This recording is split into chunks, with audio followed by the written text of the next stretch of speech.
right?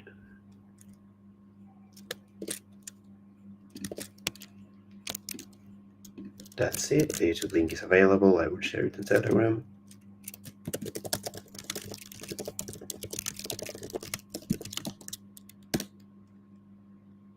Great.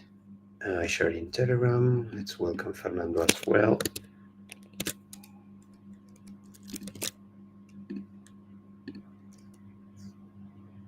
Already shared it with the Lambda guys as well if they want to participate or comment or whatever. Okay, I think that we are ready. I'll go search for the slides and then we can start.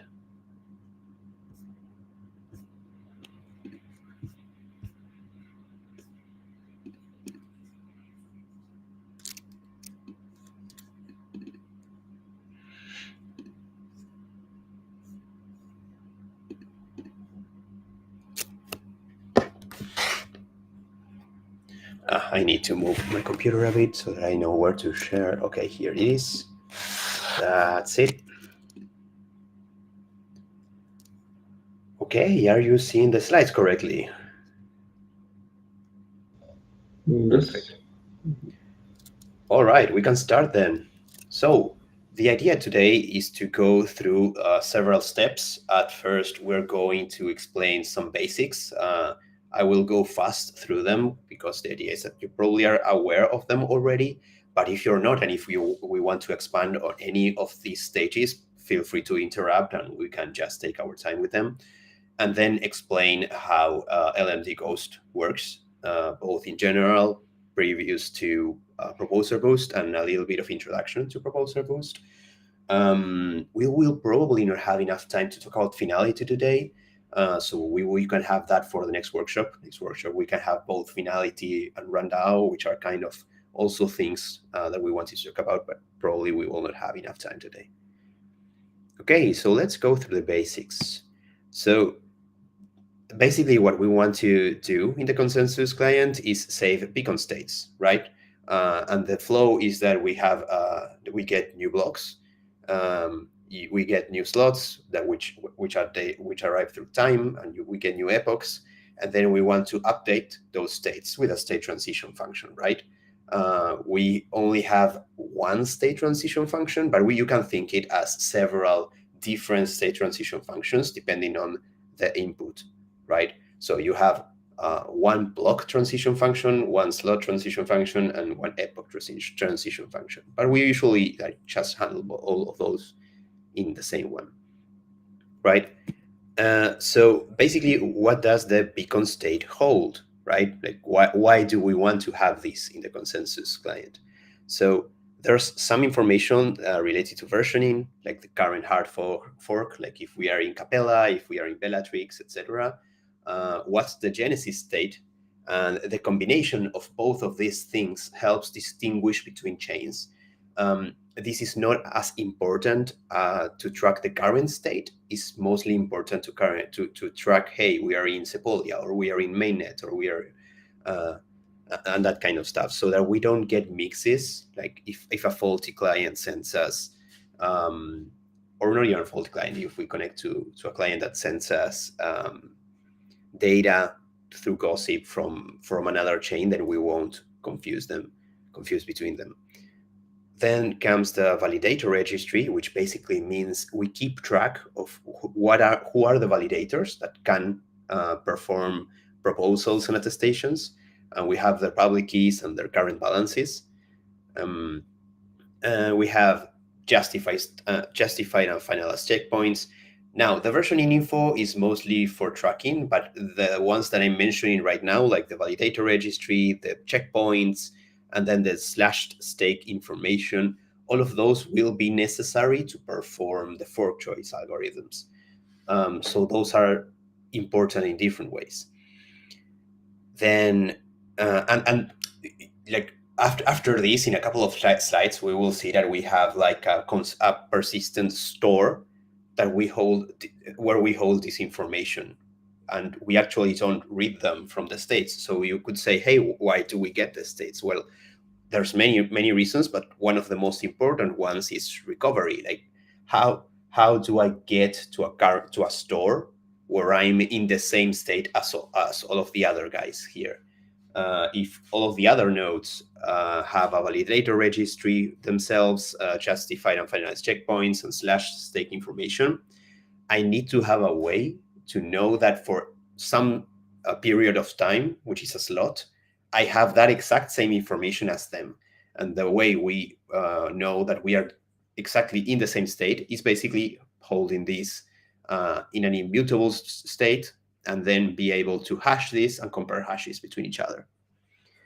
And then we have other data like participation info, which is who voted for what in the previous slots, which we use to track penalties and rewards. We have a reference to execution state mostly, so that this is kind of a checksum. It's not a checksum definitely, but it's kind of a way to know that we not only agree on the consensus state, but also on the execution state, as it's a separate one. And the current rundown mix, which is the seed for randomness. So the next thing we'll do is talk a bit about the life cycle of the block, because sometimes when we start talking about fork choice, what we do is jump directly to the algorithm, but we don't know how blocks are generated. So this is like a general workflow, right? This has like many sections, so we will review in each of them individually, but I will go through them just to explain the general workflow. The workflow starts here in the execution client, or depends on how you see it, maybe in the proposer. This box is a full node. The proposer may be our consensus client or Prism or Lighthouse. This is just a validator. And this is the execution client, like Geth or Reth or others. This whole thing starts because Randao basically tells you if you should be the proposer for a slot, right? A slot is a period of time. We will see that in the next slide. And then the proposer asks the execution client, hey, I need an execution payload. So give one to me. An execution payload is basically a set of transactions. And then what happens is two things. On the one hand, the proposer just sends this to all of the nodes, like just builds a block and sends it to the world and gives it to all validators. That's one of the things that happens.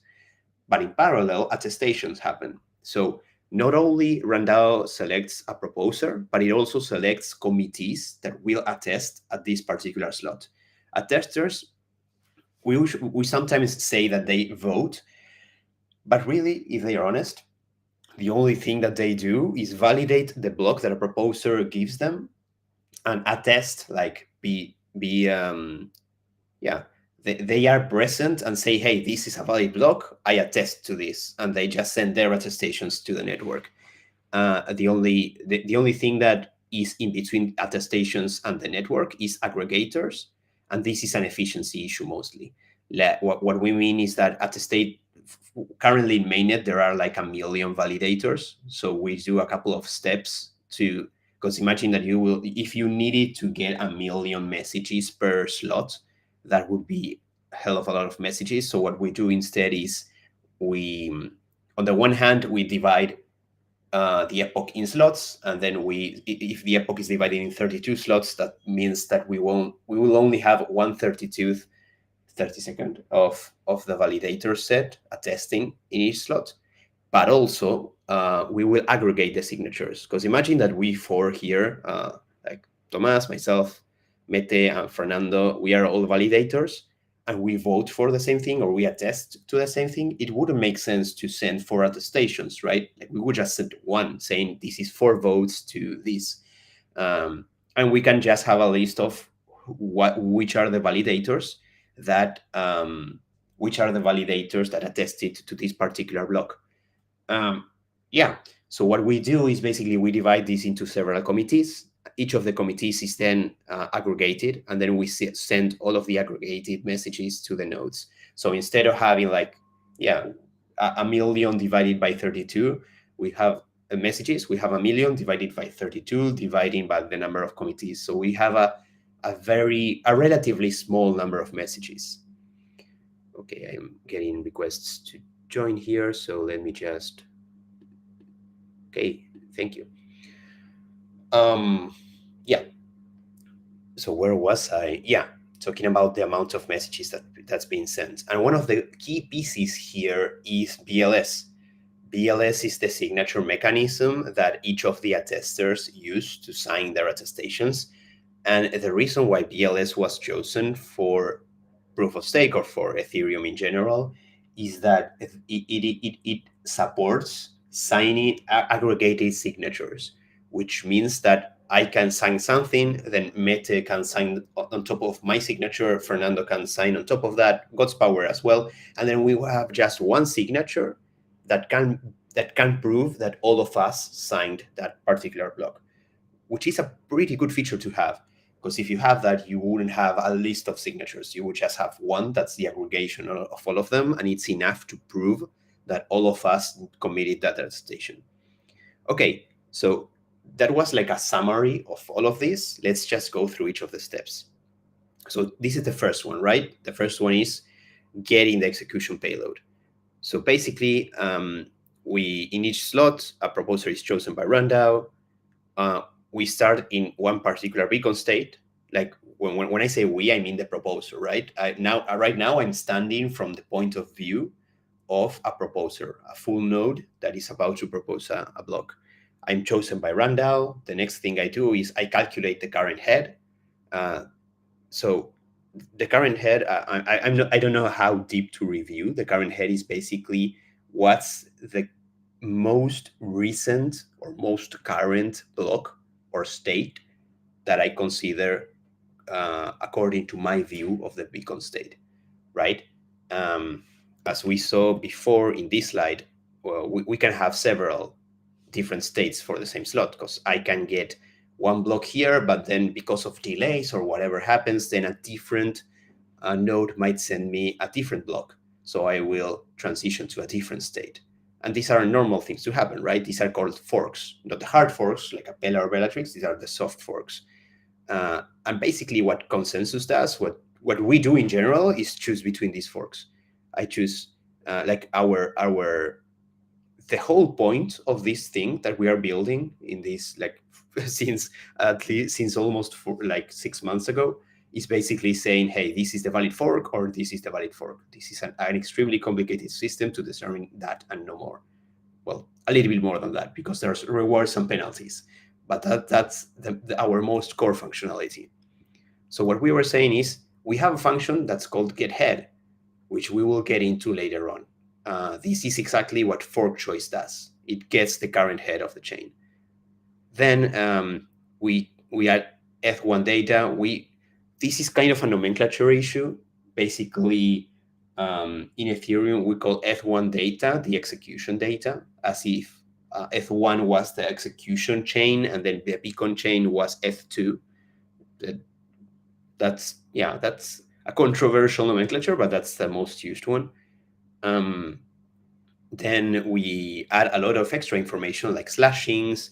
Like I have, as I was saying before, I have a store of what I think is the current slashed attestations, etc. I basically put the difference of all of that in the new block that I add information to the execution payload. Basically, this is very similar to the Aussie stack. I don't know how many of you got into networking, but basically in each step of the stack, you add a header with more information. So here we add consensus metadata. Then we add the Randao reveal, which is basically a signature. Like the way Randao reveal works is that I, as a proposer, sign the current epoch number with my private key. And that's the current Randao reveal. And that's it. It's a very simple mechanism. But the good thing is that no one knows my private key. So that means that no one can predict what the Randao reveal will be. So in some way, this is kind of a security mechanism. Because if you can predict Randao reveal exactly, you can know which ones will be the next validators. And if you know the next validators, that will cause one little problem, which is that someone could eventually, if possible, make a DDoS attack or something like that against the next validator if I don't like what some validator will vote, and I could potentially censor that. So one of the things that the designers of Randao did is hey, let's do this with our private keys. This is just a BLS signature, that like the same that we use for attestations. And we do this in a way that, and using my private key basically means that no one will be able to predict, because it's private, right? I'm the only one that has it. No one will be able to predict the next reveal. I think that these are epoch-wise, so we still have some work to do there, but it's already a pretty safe mechanism comparing to, for instance, having like a fully predictable randomization algorithm. And the random reveal is used as a seed for all of the randomness. All of the randomness means who's going to be the next validator, who's going to be in the next committees, and how committees are organized, etc. What else? But the good thing is that this is deterministic. So if I have a random reveal, that's a seed for a randomness algorithm, and everyone in the chain will be able to calculate the same committees and will arrive to the conclusion that the next validator is the same validator. Then, yeah, so to review, we got the head, we added the execution payload, we added the beacon metadata, we calculated the randomness seed, and then we are able to calculate the next state according to the block that I just generated. Like the validator does the state transition locally in order to propose a block, and then calculates the state root, which is hash tree root of the new state, and adds it to the block. And then the next thing we do is we sign the block, and then we, as proposers, we just send it over the network and continue with this. So this was a review on block generation, right? Like what we put into a block. We put, we basically put the state of the next, sorry, the root of the next state, execution data, my current view of slashings as the stations, deposits, exits, balances, etc., which is like the beacon state in general, the rundown reveal, and that's it. So the second step is committees, right? Again, feel free to stop me if I'm going too fast or if you have any questions. So the next step is, okay, I sent my block to the world as a proposer. Now it's up to the attesters to emit attestations. So what they do is the attesters need to be validators as well, the same as proposers. Both proposers and attesters are exclusively validators. So that means that they have to have deposited 32ETH in the deposit contract. We will not go into that today, but we can do that in a different workshop, because that's like a whole workshop in itself. But basically, they that's the proof of stake civil resistance, right? You pay 32ETH to be a validator, so you cannot like build 2 validators and vote 2 times for free. That's a lot of money you need to pay to do that. Which is not a consensus mechanism in itself. It's just civil resistance. It's not allowing people to vote for free. So yeah, back to attestations. So then basically all of the validators should attest once, like emit 1 vote per epoch, right? But the epochs are divided in 32 slots. So I will be assigned 1 slot as an attesting validator. And then each slot has 64 committees. So I will be assigned to 1 slot to 1 committee. Then in each slot, a committee receives a proposed block. There's different subnets, which means that basically there's a network, which is called the gossip network, where everyone receives everything. When I said before that the proposer was sending the block to everyone, it was sending it to the general gossip network. But here, the block will send the message to each individual committee, and those committees will then be communicating to the aggregators. So the aggregators, like the attesters, basically will emit attestations. The aggregators will be subscribing to their committee gossip network instead of the general one. So they will receive like a very small amount of messages only from their respective attesters. And then they will aggregate all of those and broadcast the aggregated version to the gossip network. So the last step is basically that nodes in general receive both things that were emitted right now. They receive the aggregated attestations from the aggregators, and they will receive the blocks from the proposer. Like in one slot, just one block, right? So, and this is the gossip network, right? So to receive this information, I do not need to be a validator. I can just be a regular consensus node, just subscribing to information. If you have any, you don't even need a consensus node. If you just like build a libp2p wrapper and then you subscribe to these particular topics, you will just start receiving blocks and attestations. That's all you need to do. If you want to do anything about it, you probably actually need a consensus node, but you don't need to deposit 32 ETH to just receive this information. Let me see if we had something more interesting to say in this slide.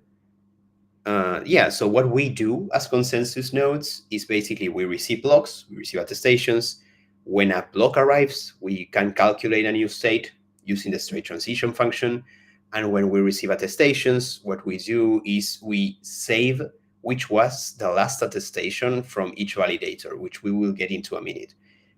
And then after we have a new block or we have new votes, then we can recalculate which we think is the latest head of the chain, which is our whole goal here. So how do we recalculate the head? Well, that's fork choice. So basically, now's the time to start talking about fork choice, which is the actual real consensus algorithm here. Like sometimes, I think that this was one of the questions that we asked when interviewing y'all for the bootcamp. But we said, what's the consensus algorithm? What and how does that relate to proof of stake? And some of the most common misconceptions here, not necessarily in the bootcamp, but in general, is that proof of stake is the consensus algorithm. And proof of stake sometimes is said to be this whole thing. But proof of stake, what really is a proof that you are quote unquote a real person or a real entity, and you're not just creating validators on demand. It's a civil resistance mechanism, but it's not a consensus mechanism. It's that it doesn't allow you to agree on something. It doesn't allow you to agree on state. It just gives you an initial state where you can start agreeing on stuff. But the actual agreeing mechanism, the consensus mechanism, is fork choice. Is having a mechanism where all of us can choose the same state as the current one. So basically, let's divide the name of the fork choice algorithm is LMD Ghost. Let's divide that into two parts. The first one is LMD. LMD means latest message driven, which means that only the latest vote for each validator is taken into account. For instance, if Fernando just voted for block A yesterday, but now he voted for block B today, that means that I will only take into account his attestation regarding block B. And the way this works is very simple. Attestation data is basically a vote. It has a slot. It has the committee index where that attestation was emitted, and then it has a root. The root basically is an ID referring to the block. So basically, we send that all over the network, and then locally in my node, we call onAttestation, and we update the store with that attestation. And the thing we do is basically, this is a simplified version of the store, of course. This is also a simplified version of onAttestation. But the most important thing we do is we have here a dictionary. This is the specs code, right, in Python. What we have here is a dictionary that goes from a validator index to a latest message. And the latest message is just an epoch and a root. So what this says is, hey, this is a dictionary that says for each validator, what's its latest message. I don't save the previous ones, just the latest one. So that's all of what LMD is about. That's it. And why is that? I think that the most important reason is that at some point, if Fernando was the one emitting the attestation, he might change his opinion, right? Based on new evidence, maybe he was previously voting for this fork, but now his view on the chain changed, and now he's voting for this other fork.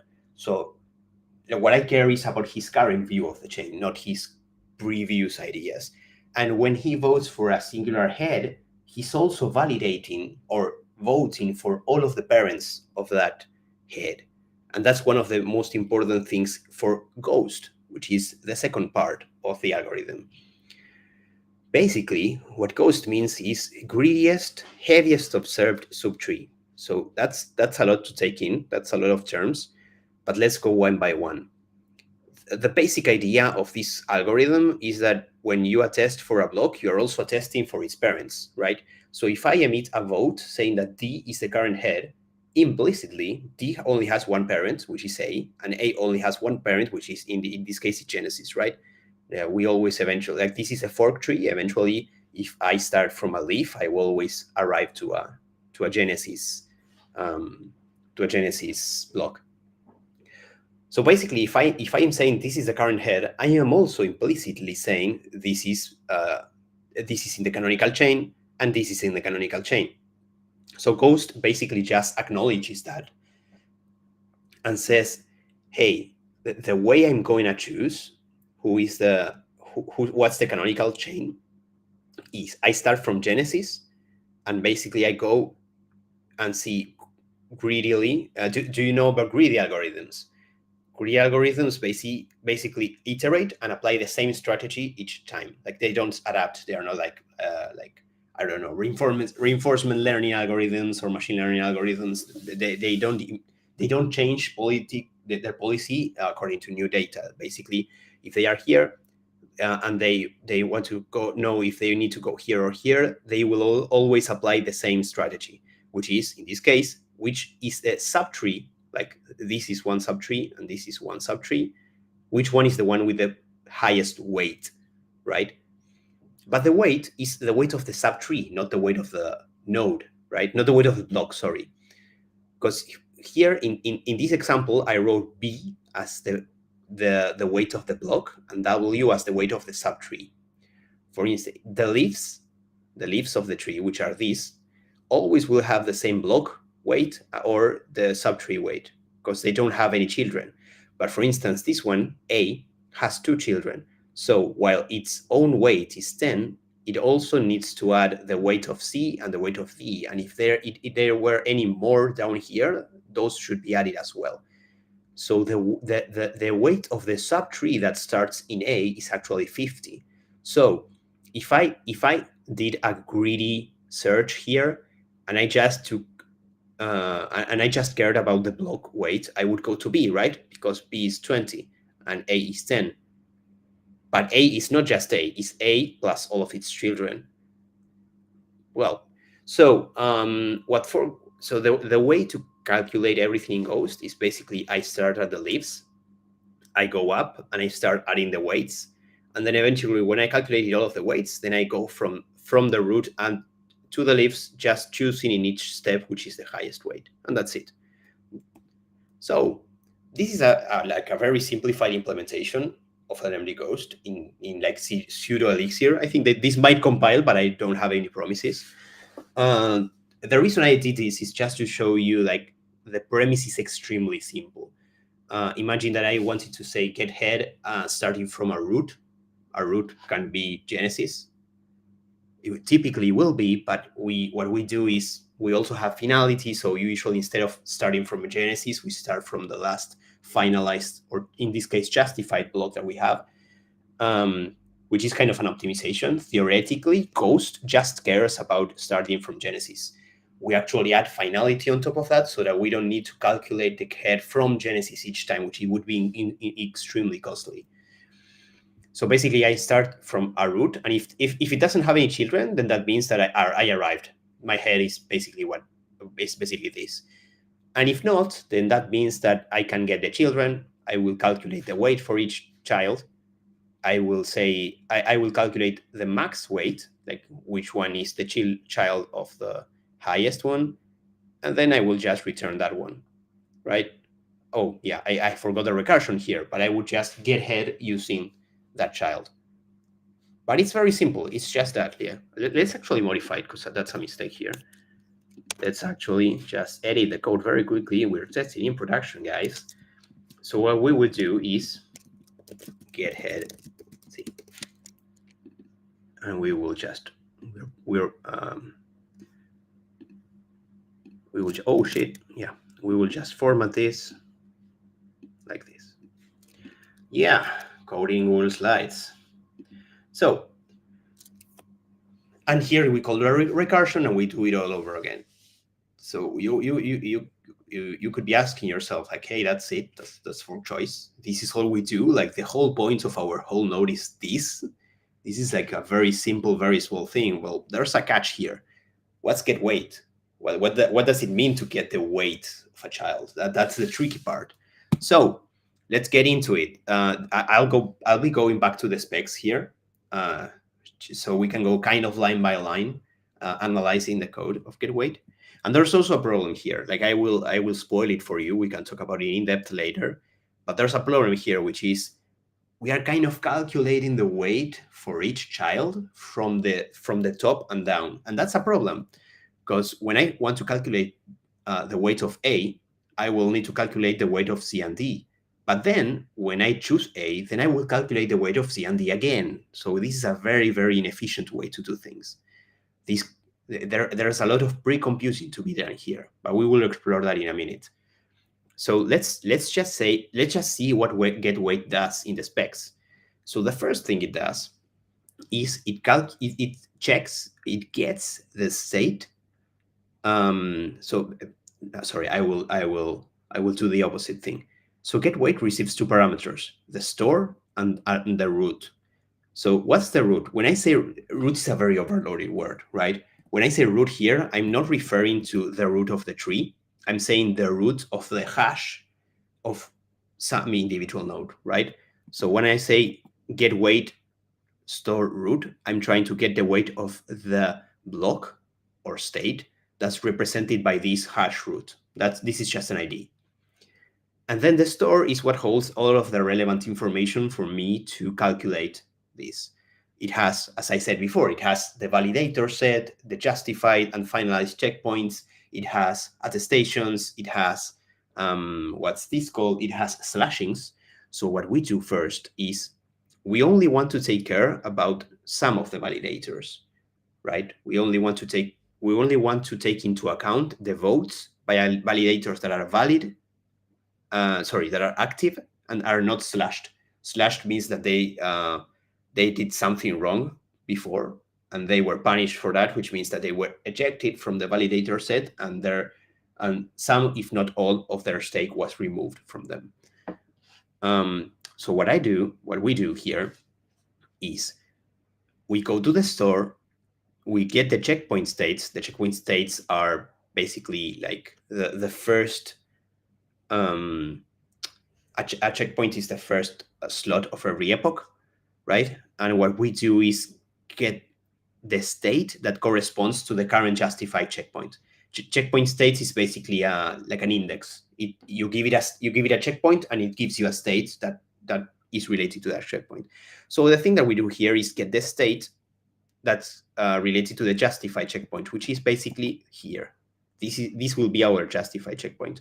So the first problem we see here is that this thing that we are doing, getting this state, is pre-computable. We don't need to do this for each get weight call. We can just do it once and that's it. Because the store will be the same for each get weight that I do in a single get head calculation. Next, what we do is we use that state for everything below this.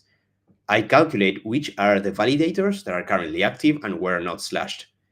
I have this auxiliary function here, which gets the active validators indices, but I also take into account if that validator is not slashed, basically.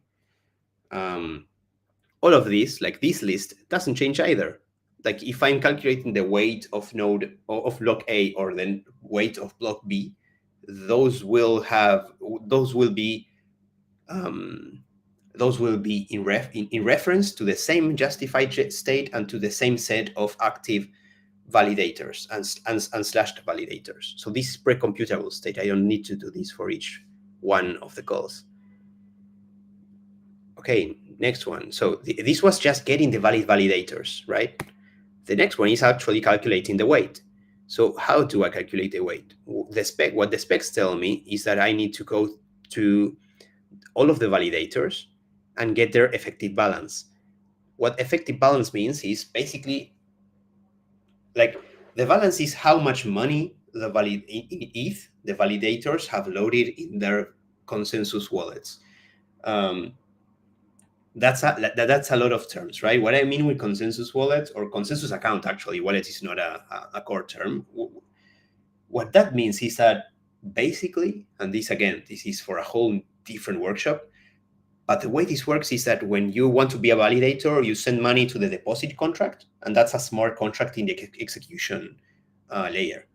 And what happens then is that there's kind of a bridge. It's not exactly a bridge, but it's kind of like a bridge between execution and consensus. Because consensus that doesn't have like the notion of smart contracts, execution state.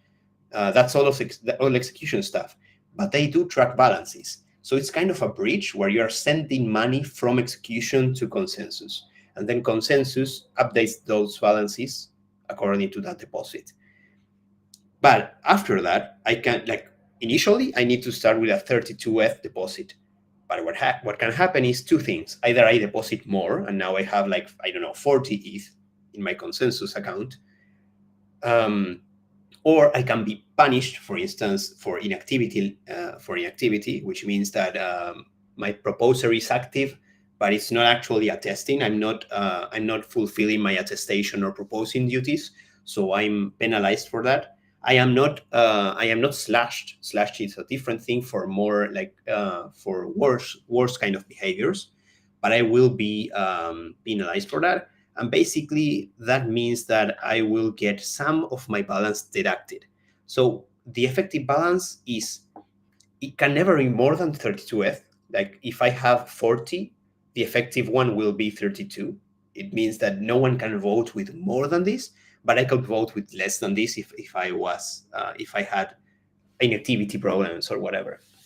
So going back, what were we doing? We were calculating what's the attestation, what's the weight for this particular block, right? And the weight is basically, I calculate the effective balance for all of the validators, and I sum that.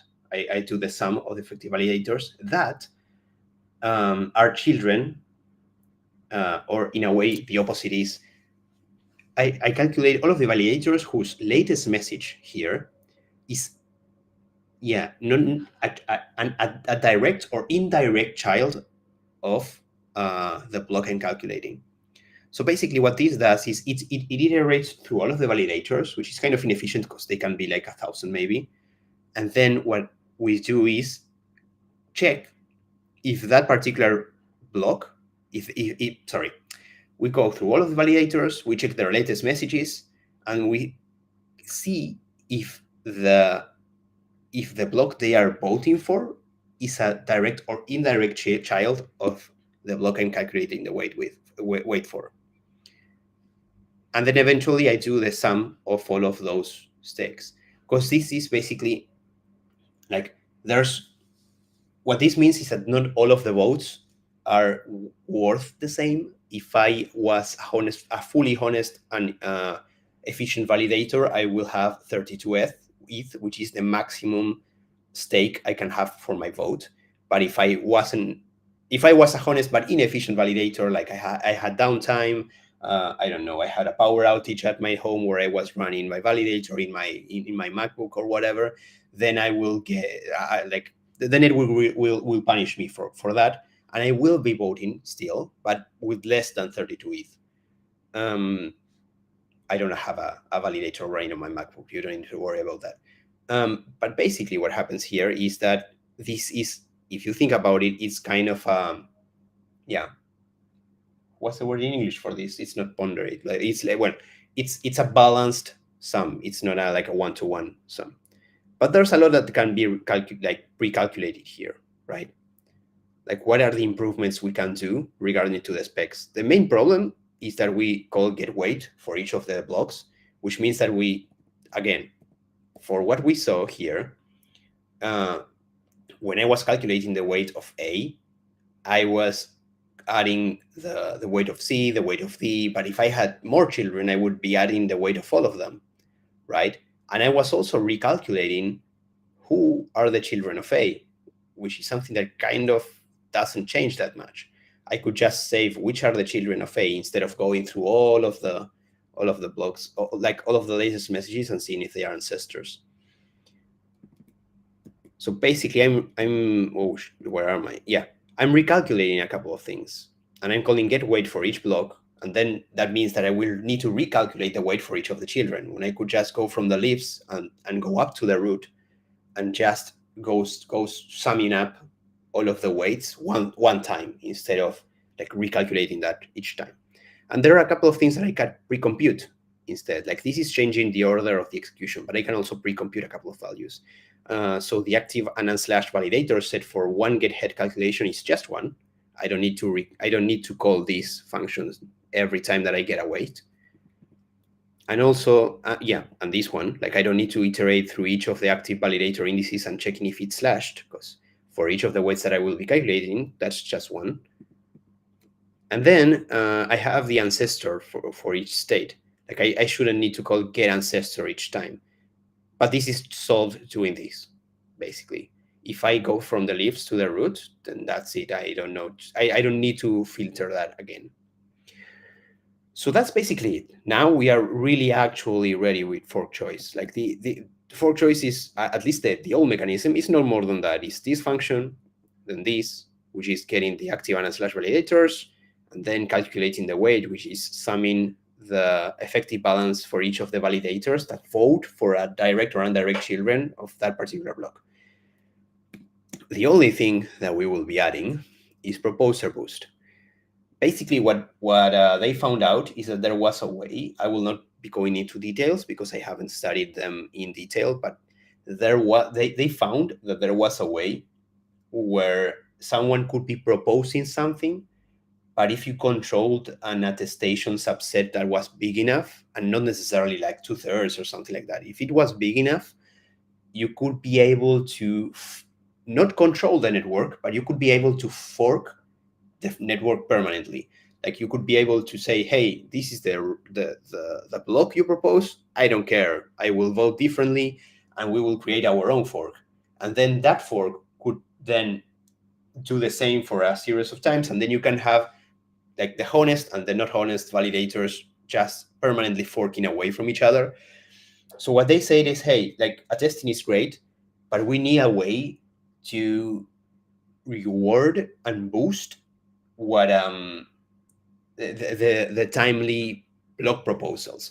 Like if someone is proposing a block very quickly, then we need to consider that more and give it more weight, so that attesters cannot like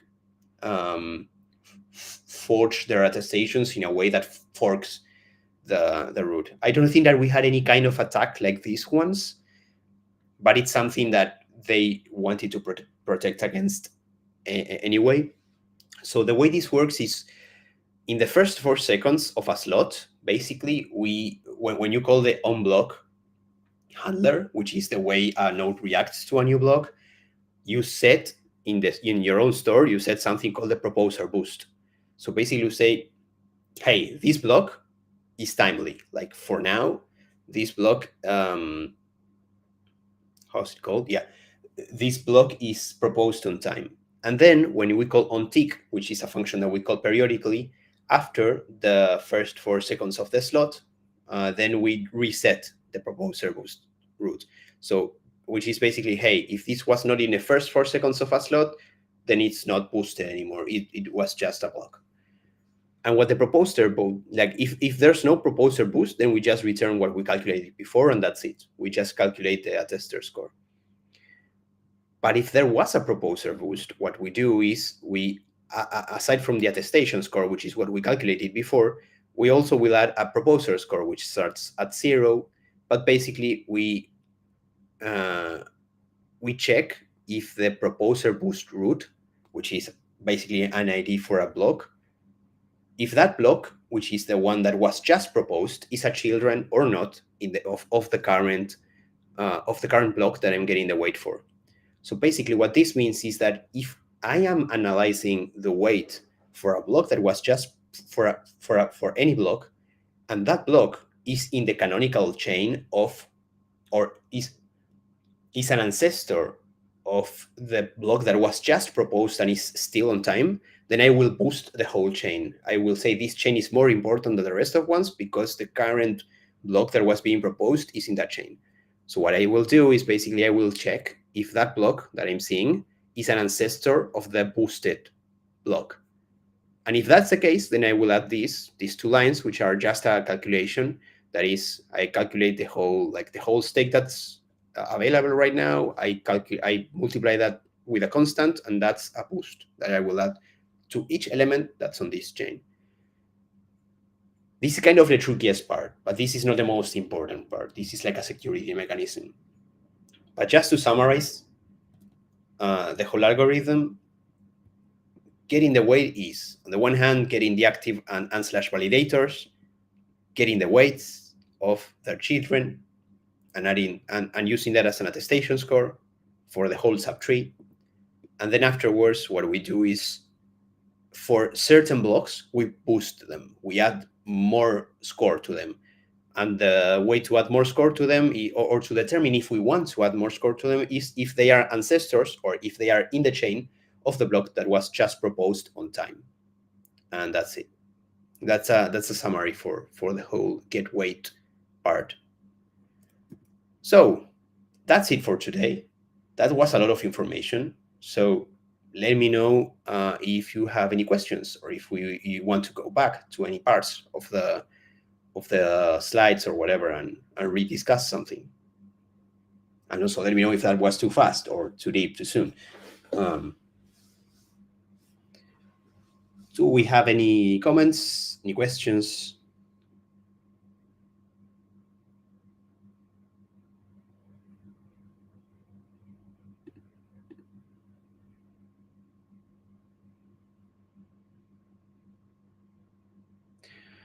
All right, yeah. So basically, yeah, I will take this as a note that we can just finish this workshop for today. 47 minutes is an okay time. I think that it was kind of what we expected.